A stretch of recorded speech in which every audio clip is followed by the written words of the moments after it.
రాజీనామా లేఖ అందజేసిన తర్వాత కేకే ఎక్స్క్లూసివ్ గా బిగ్ టీతో మాట్లాడారు. ఆయన ఏమన్నారు ఇప్పుడు చూద్దాం. ఉన్న కె కేశవరావు గారు మళ్ళా తన సొంత గుటికి తిరిగి వచ్చారు. నిన్ననే కాంగ్రెస్ పార్టీ జాతీయ అధ్యక్షులు మల్లికార్జున ఖర్గే సమక్షంలో నిన్న కాంగ్రెస్ పార్టీ కండువా కప్పుకున్నారు. ప్రస్తుతం మనతో కె కేశవరావు గారు ఉన్నారు. వారితో మాట్లాడి మరిన్ని విషయాలు తెలుసుకుందాం. సార్, సొంత గుటికి వచ్చినట్లు అనిపిస్తుందా? గతంలో కూడా మీరు ఒక సీనియర్ నేత ఉన్నారు, అనేక పదవులు నిర్వహించారు. మీకేమనిపిస్తుంది మళ్ళీ కాంగ్రెస్లోకి రావడం పట్ల? చాలా సంతోషంగా ఉంది. క్వశ్చన్ ఏంటంటే, నేను 60 ఏళ్ళ మీద కాంగ్రెస్ పార్టీలో ఉన్నా. నాకు అక్కడ ఒక 50 ఏళ్ళు ఉన్నాను, 60 ఏళ్ళు పార్టీలో ఉన్న పొలిటికల్ లైఫ్లో ఉన్నాను. దాని తర్వాత ఒక 12 ఏళ్ళు తెలంగాణ ఎడ్యుకేషన్ గురించి బయటికి రావాల్సి వచ్చింది. బాధ ఎంతున్నా కానీ తెలంగాణ ఎడ్యుకేషన్ నాకు ఇంపార్టెంట్ అని లెటర్లో కూడా రాశాను. తెలంగాణ కావాలన్నా కాంగ్రెస్ కావాలన్నా తెలంగాణ అనేసి వచ్చిన ఏదో అయిపోయింది, తెలంగాణ వచ్చేసింది. సోనియా గాంధీ గారు ఇచ్చారు. ఇప్పుడు మళ్ళీ నాకు సొంత గూటికి మీరు అన్నట్టు వెళ్ళిన చాలా సంతోషం ఉంది. కొద్దిసేపటి మీరు రాజ్యసభ చైర్మన్ కూడా కలిశారు, రాజీనామా లేఖను సమర్పించారు. నేను రిజిగ్నేషన్ చేస్తాను. నేను ఎన్నేళ్ళు తిన్నా ఒక మాట ఏంటంటే, నేను ఏదైనా బతకర్తో బాబా. నిన్న నేను కాంగ్రెస్ పార్టీలో జాయిన్ కావడం, జాయిన్ అయినందువల్ల నేను తప్పకుండా బీఆర్ఎస్ నుంచి రిజైన్ చేసేటట్టే. BRS no more and BRS. కానీ నేను గెలిచింది బీఆర్ఎస్ సింబల్ మీద. కొన్ని నైతిక విలువలు కూడా నాకు ఉన్నాయి. ఎప్పుడైతే ఆ స్టేట్మెంట్లో నేను మెంబర్షిప్ ఆఫ్ ది ఏది రాజ్యసభ ఎక్కడైతే నేను ఎలక్ట్ అయిన బీఆర్ఎస్ సింబల్ మీద, దానికి కూడా రిజిగ్నేషన్ చేశాను. నిన్న కాంగ్రెస్ తీర్థం పుచ్చుకున్న తర్వాత రాహుల్ గాంధీ గారు వచ్చారు. రాహుల్ గాంధీ గారు ఎటువంటి విషయాలపై మీ మధ్య చర్చ జరిగింది? ఏదో థ్యాంక్స్ చేసిండు.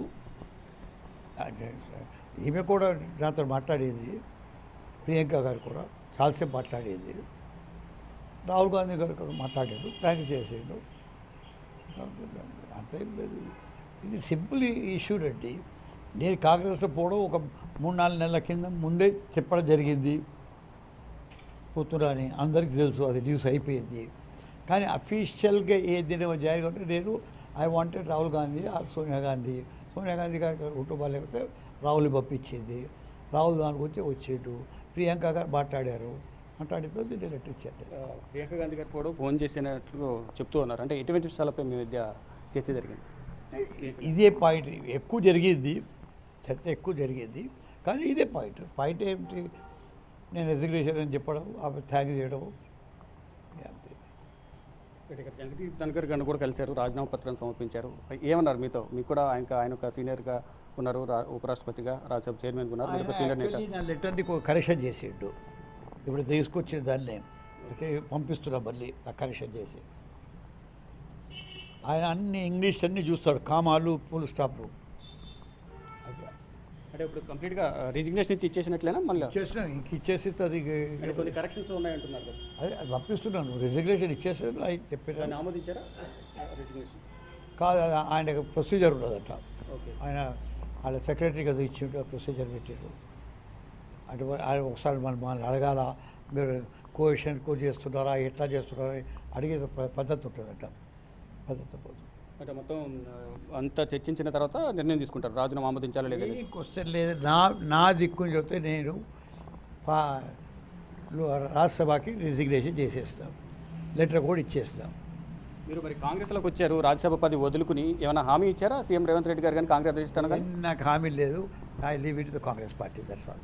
ఇన్నేళ్ళు ఉన్న తర్వాత ఇంకా హామీలు తీసుకునేటి ఏజ్ పోయింది. అది చిన్న వయసులో ఉంటే హామీలు తీసుకోవాలా.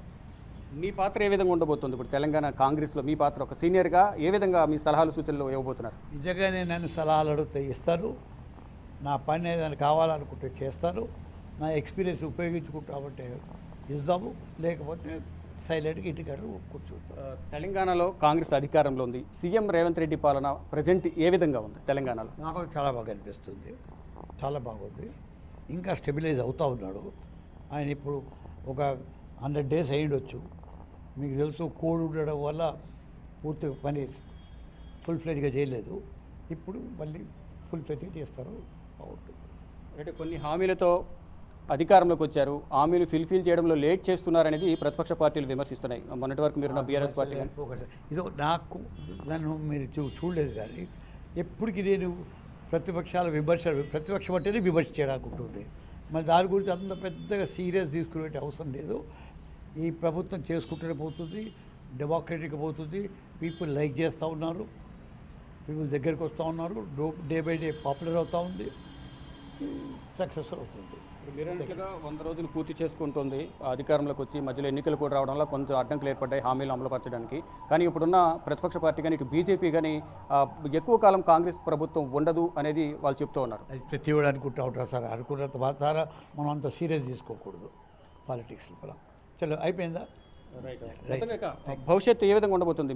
మీ సలహాలు సూచనలు ఏ విధంగా ఉపయోగపడబోతున్నాయి? సార్ ఏ సలహాలు అడిగితే అప్పుడు చెప్తాను, వాళ్ళకు ఉపయోగించుకుంటారు.